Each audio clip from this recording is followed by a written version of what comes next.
Amani anatembea na kikapu chake kikiwa chepesi, jua linazama. Anachoka lakini anawaza maneno ya Juma. Ghafla Zawadi anatokea mbele yake. Ndio, ni safari. Amani, leo umeonekana busy sana na Juma.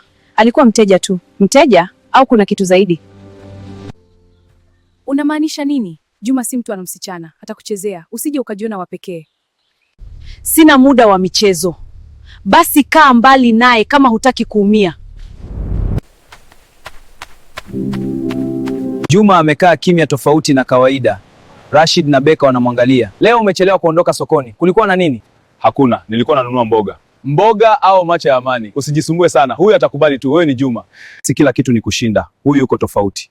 Juma, kuna kitu unapaswa kukumbuka. Kitu gani? Unamkumbuka ile ajali ya zamani? Rashid, usianze. Watu hawajasahau. Na kama ukweli ukitoka, nilikuwa kijana mjinga, nilikimbia. Sikujua itageuka hivi.